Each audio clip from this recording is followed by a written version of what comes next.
अरे सर यहाँ तो आपने माहौल खराब कर दिया, तो फिर आपको कैसे आना पड़ेगा? ठीक है, थोड़ा लेट हो गया तो ये घर जाके वापस आएगा। और आप स्कूल में तो बंद करो, आप बंद कर तो भाई बच्चियों को मिलती है ऐसे को चेंज करो। क्या करा रखा है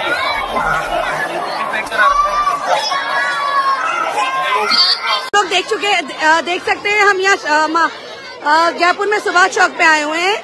यहाँ पर लड़कियां इकट्ठी है, मुसलमान लड़कियों को, जो बाबा मुकुंद आचार्य है, जो अभी हाल ही में एमएलए बना है, जो कि खुद एक भगवा रंग का कपड़ा पहन के घूमता है, विधानसभा में अपनी भगवा ड्रेस लेके जाता है, पहन के जाता है। वो मुसलमान बच्चों के स्कूल आया और उसने बच्चों से कहा कि जय श्री राम के नारे लगाओ, और उसका कहना है कि बच्चियां हिजाब नहीं पहनेंगी। तो ये लोग आखिर चाहते क्या है? ये लोग, इनकी मनमर्जी कब तक चलेगी? ये लोग खुद है ना भगवा पहन के पार्लियामेंट में जा रहे हैं, भगवा पहन के ये लोग विधानसभा में जा रहे हैं, और मुसलमानों के साथ आखिर ऐसा भेदभाव क्यों कर रहे हैं? है गुल के लिए रंगत, रंगत के लिए पर्दा, सीरत के लिए सूरत और सूरत के लिए पर्दा। क्या खूब बनाया है सत्तारे हकीकी ने, पर्दे के लिए औरत, औरत के लिए पर्दा। दोस्तों, कहते हैं कि औरत की खूबसूरती हया में है और उसका तहफ्फुज हिजाब में है। औरत की बदसूरती यह है कि उसकी खूबसूरती को कोई और देखे, यानी औरत की कुल कायनात उसकी हया और पाकीज़गी है। उस औरत से खूबसूरत कोई औरत नहीं जो अल्लाह के लिए पर्दा करती है। इसलिए अपने हिजाब पर नाज करो लड़कियों। किताबें तो बहुत है, लेकिन गिलाफ सिर्फ कुरान पाक पर होता है। किसी ने बड़ी अच्छी बात कही है कि जब मैंने काबा और कुरान पाक को गिलाफ में लिपटा हुआ देखा, तब मुझे समझ आया कि पर्दे की फजीलत क्या है। लेकिन दोस्तों, अफसोस के साथ यह कहना पड़ता है कि पिछले कुछ सालों से हिंदुस्तान की पूरी सियासत धर्म और मजहब के इर्द गिर्द ही घूम रही है। सियासी लोगों से लेकर धार्मिक उन्मादियों तक सब मंदिर और मस्जिद के ही चक्कर लगा रहे हैं, और मुसलमान तो उनके लिए गीला चारा है। उनके बगैर तो उनका खाना पीना और सोना मुश्किल है। मुल्क की तरक्की का नारा अब तकसीम के नारे में तब्दील हो गया है। इन सियासी लोगों की जबानें सिर्फ मंदिर, मस्जिद, गाय, कब्रिस्तान, ईदगाह, तलाक, हिजाब, हलाल हराम और फतवों जैसी मुद्दों से तर रहती है। आए दिन इनके भाषण हो, रैलियां हो, सिर्फ और सिर्फ नफरत से भरी रहती है। पिछले कुछ सालों से इन्हीं सब चीजों में और इन्हीं मुद्दों में हिंदुस्तानी आवाम को बिजी और मसरूफ रखा जा रहा है। असल मुद्दों से भटकाने की और बुनियादी मुद्दों से भटकाने की भरपूर कोशिश की जा रही है, और वो उसमें कामयाब भी है। अभी कुछ महीनों पहले की ही बात है कि कर्नाटक में हिजाब को लेकर इतना बड़ा हंगामा हुआ था। महीनों तक मीडिया ने और सियासी पंडितों ने इस मुद्दे को खूब भुनाया।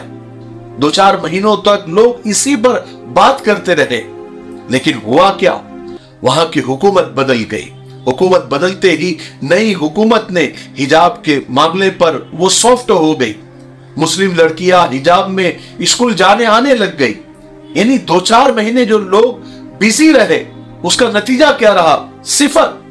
अब सेम टू सेम राजस्थान की हुकूमत बदली तो यहां पर फिर हिजाब का मुद्दा गरमाने की कोशिश की जा रही है, ताकि फिर से लोगों को उसमें बिजी और मसरूफ रखा जा सके और महीनों तक लोग इसी पर बात करते रहे, और मीडिया को भी एक अच्छा खासा मुद्दा मिल जाए जिस पर वो जहरीली हेडलाइन लगा सके। इसका मकसद क्या है? इसका मकसद सिर्फ और सिर्फ आवाम को डिस्ट्रैक्ट करना है, उनका ध्यान असल मुद्दों से, बुनियादी मुद्दों से, जैसे महंगाई, बेरोजगारी, डीजल, पेट्रोल वगैरह वगैरह के बढ़ते दामों से हटाना है। राजस्थान में ये बाबा जब जीत कर आए थे तो इन्होंने शपथ लेने से पहले ही अपने इरादे बता दिए थे, और ये निकल गए थे गोश्त की दुकानें बंद करने के लिए। महीना भर इन्होंने भी आवाम को इसी मुद्दे में उलझाए रखा, फिर माफी मांग ली। अब ये बाबा फिर लाइमलाइट में आने के लिए इन्होंने हिजाब का मुद्दा उठाया। एक स्कूल में गए, उन्होंने वहां देखा कि मुस्लिम लड़कियां हिजाब में हैं, उन्हें कुछ नजर ही नहीं आ रहा, उन्हें बहुत बुरा लगा। कि कुछ देखने को ही नहीं मिल रहा, उन्होंने इस पर एतराज किया कि स्कूल में हिजाब किस लिए, इसको बैन करो।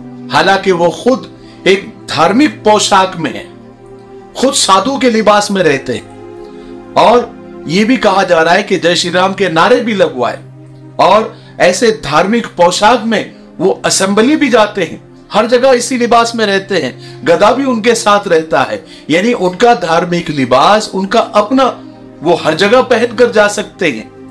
लेकिन किसी दूसरे मजहब की लड़कियां जो हिजाब में हैं वो स्कूल भी नहीं आ सकती। अजब ये लॉजिक है। ये सिर्फ नफरत की राजनीति है, इसके अलावा कुछ भी नहीं है।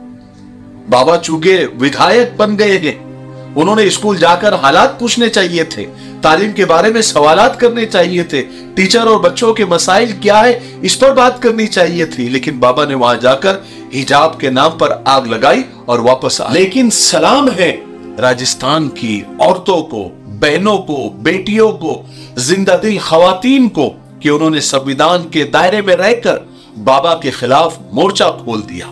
उन्होंने एक जगह जमा होकर आंदोलन किया, प्रोटेस्ट किया, और इन नारों से पूरा राजस्थान गूंजने लगा कि हिजाब हमारी पहचान है, हिजाब हमारी जान है, हिजाब हमारी इज्जत है, हिजाब हमारा एजाज है, हिजाब हमारे रब का फरमान है, बाबा माफी मांगेगा। बार बार इन नारों को लगाया गया।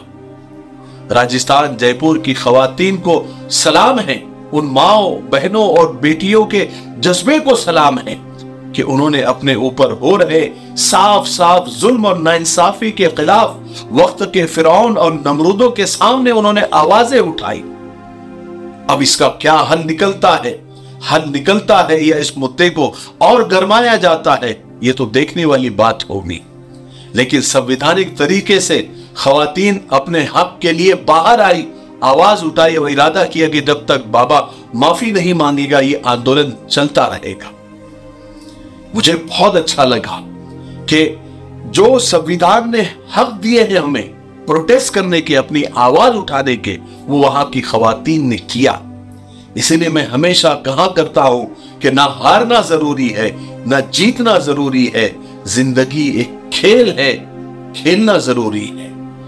आप लोगों की इस मुद्दे पर क्या राय है? कमेंट सेक्शन आप लोगों का है, जरूर अपनी राय दें। और आपको ये वीडियो अच्छा लगा है तो आगे शेयर जरूर करें। अगर आप हमारे व्हाट्सएप से जुड़ना चाहते हैं तो नीचे डिस्क्रिप्शन में लिंक मौजूद है। आप हमारी एक मर्तबा वेबसाइट पर भी विजिट करें, मिफ्ताही www.miftahishop.com और www.miftahperfumes.com। नीचे डिस्क्रिप्शन में दोनों वेबसाइट के हमारे लिंक मौजूद है और व्हाट्सएप का भी लिंक मौजूद है, वो भी ज्वाइन कर ले ताकि हमारी छोटी मोटी एक्टिविटी आप तक पहुंचती रहे। मुझे उम्मीद है कि आप जरूर करेंगे। ठीक है, तब तक मेरे लिए, पूरी उम्मत के लिए, पूरी इंसानियत, पूरी मानवता के लिए और हमारे प्यारे मुल्क भारत के लिए, यहाँ की अमन शांति, तरक्की, उन्नति के लिए खूब दुआएं करते रहे। अस्सलाम वालेकुम व रहमतुल्लाहि व बरकातहू।